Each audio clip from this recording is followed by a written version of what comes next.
Level 1. The runner. You are 19. Nobody hands you a job description. A guy named Danny who works at the auto shop 2 blocks from your apartment mentions he's short someone to collect slips on Friday nights, and the pay sounds better than anything your actual job offers for the same 3 hours of work. The job is simple.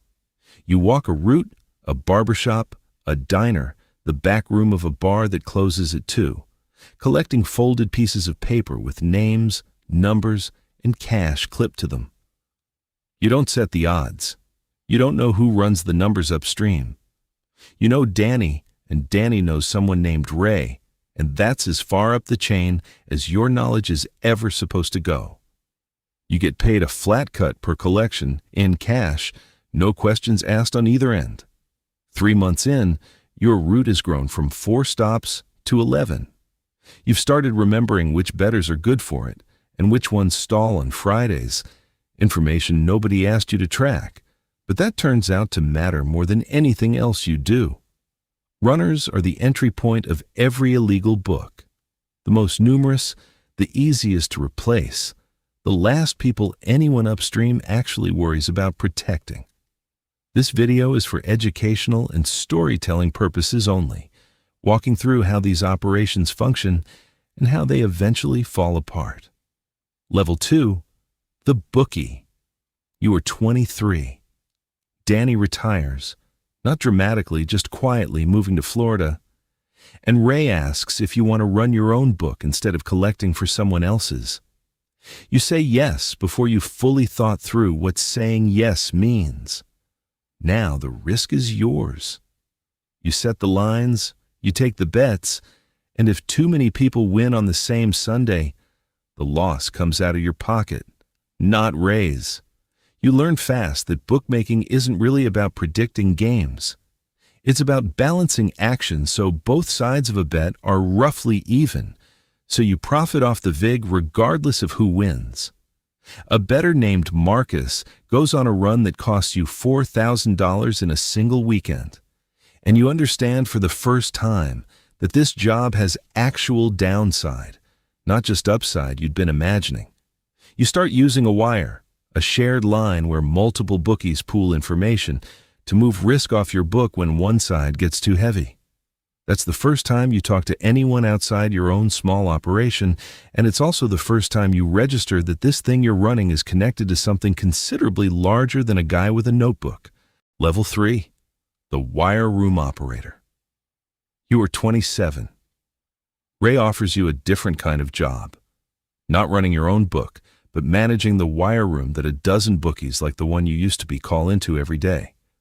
The wire room isn't glamorous. It's a rented office above a dry cleaner with 3 phone lines, a whiteboard nobody photographs, and constant low-grade tension about odds moving faster than anyone can update them by hand. You track lines across a dozen books simultaneously, alert bookies when one side of a game gets dangerously lopsided, and coordinate layoffs, moving bets between books so no single operator absorbs too much risk on any one outcome. The job requires a kind of math fluency you didn't know you had until you needed it under pressure, recalculating exposure in real time as scores change on a television bolted to the wall. A bookie named Sal calls in a panic during a playoff game, convinced he's about to lose more than he can cover. You walk him through moving half his action to another book on the wire, and by the time the game ends, he owes considerably less than he thought he would 20 minutes earlier. That call is the first time you understand that the wire room isn't just infrastructure. It's the thing keeping every book on its solvent. Level 4. The Layoff Better. You're 30. Ray moves you again, this time into a role most bettors have never heard of. You place large bets, not to win, but to shift risk on behalf of books that are too exposed on one side of a line. If a dozen bookies are all suddenly overloaded on the same underdog, you're the one who places a matching bet with an out-of-state book to absorb that imbalance, protecting the entire regional network from a single bad outcome. You travel more than anyone else in the operation, carrying cash across state lines to books that don't know each other exist, functioning as connective tissue between operations that would otherwise be dangerously isolated from each other's exposure. You start noticing something the runners and bookies below you never see. How much of this business is really about managing correlated risk across a network, not about any individual game. A single unexpected upset can ripple through 6 books simultaneously if nobody's watching the whole picture, and increasingly, you're the one watching it. Level 5. The Enforcer. You are 34. Ray pulls you aside after a bettor named Wallace stops answering calls owing $17,000 and asks if you're willing to handle collections personally instead of leaving it to chance. This is the first level where the job stops being about numbers and starts being about people directly, face to face, in circumstances that can turn uncomfortable fast.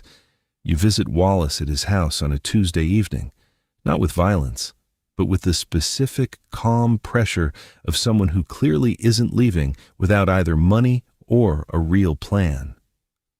Most collections end exactly like this one does. A payment plan, an uncomfortable conversation, nothing more. You've learned that the threat implicit in your presence usually does more work than anything you'd actually have to say out loud. You tell yourself the job is about persuasion, not force, and for most of your collections that's genuinely true. But you've also seen what happens on the rare occasion it isn't, and you understand that the ambiguity, the not quite said threat sitting underneath every polite conversation, is the actual tool you're using, whether you fully acknowledge that to yourself or not. Level 6, the Corrupt Insider. You are 38. You're not part of the operation in any traditional sense. You're a referee working college and semi-pro games on the side of a career that officially has nothing to do with gambling at all. The arrangement started as a single favor for Ray, a request to make a specific, defensible call late in a close game, small enough to look like an ordinary judgment error to anyone reviewing the footage afterward. It became a standing arrangement, paid quietly through an intermediary who never appears anywhere near a game itself. This role is, in nearly every documented illegal sports betting network, one of the most valuable positions in the entire structure because a single compromised official can move outcomes that no amount of clever bookmaking math ever could on its own. You know, this is precisely why the money is what it is, and precisely why the exposure, if you're ever caught, looks nothing like a bookmaking charge. This is sports corruption layered on top of an already illegal enterprise, and prosecutors treat it with a specific institutional hostility reserved for people who were trusted with the exact authority you quietly sold. Level 7, the Offshore Operator. You are 42. Ray's operation has grown past what any physical wire room can manage, and the answer, increasingly, is moving everything online, hosted through servers and licenses in jurisdictions that don't ask the questions domestic regulators would. You manage the technical side, betting platforms, payment processing, customer accounts, routed through a country whose gambling laws are permissive enough to make the operation technically legal there, even though every customer placing a bet is doing so illegally under the laws of wherever they actually live. This jurisdictional gap is the entire business model at this level, and it's also its greatest vulnerability because it depends entirely on distance and paperwork holding up under pressure. It was never really designed to survive. You process thousands of transactions a week now, volume that dwarfs anything the old wire room ever handled, hidden behind payment processors who specifically advertise themselves to operations exactly like yours as being comfortable working in this particular gray area. Level 8, the Money Launderer. You are 46. The volume flowing through the operation now creates a new problem entirely. All that cash and cryptocurrency has to look legitimate somewhere before anyone can actually spend it without drawing attention. You run this side of the business through a chain of fronts, a sports memorabilia shop, a car detailing service, a small chain of vending machines. Each one plausible enough to explain revenue, nobody can trace back to a specific bettor. You structure deposits to stay under reporting thresholds, mix genuine proceeds with fabricated ones, and move funds through the same layering techniques any large-scale laundering operation depends on, regardless of what industry the dirty money originally came from. You are, by any honest measure, running a genuinely large financial operation now, one that has almost nothing to do with games or odds anymore, and everything to do with making numbers on a ledger look like something other than what they actually are. Level 9, the regional boss. You are 51. You oversee the entire structure across 3 states: runners, bookies, the wire room, layoff bettors, the enforcer, the corrupted referee, the offshore platform, the laundering fronts, all of it reporting up through layers that ultimately reach you. You pay a piece of the operation's revenue to organized crime figures whose territory you operate inside, an arrangement Ray set up decades earlier, and one you've simply inherited along with everything else. This changes the nature of every risk you face, because you're no longer only worried about state gaming commissions and federal financial crimes units.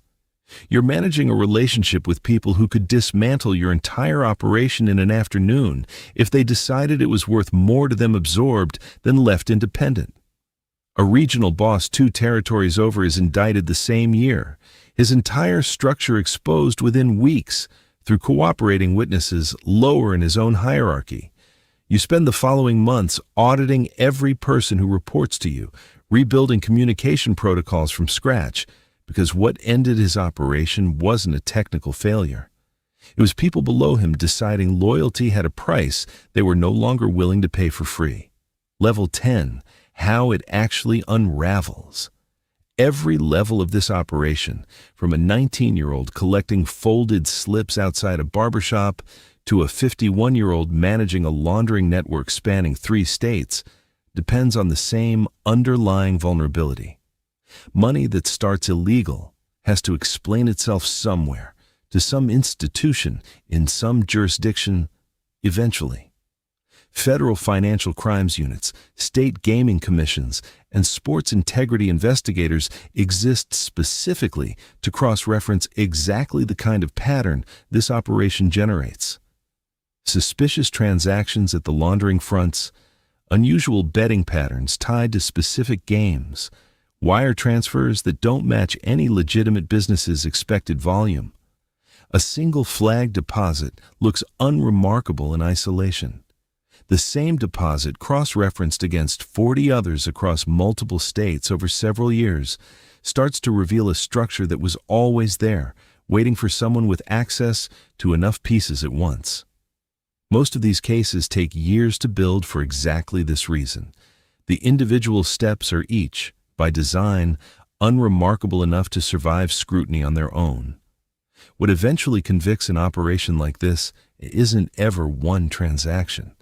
It's the slow accumulation of every level laid out together in a single case file, finally showing the thing the operation always worked hardest to hide.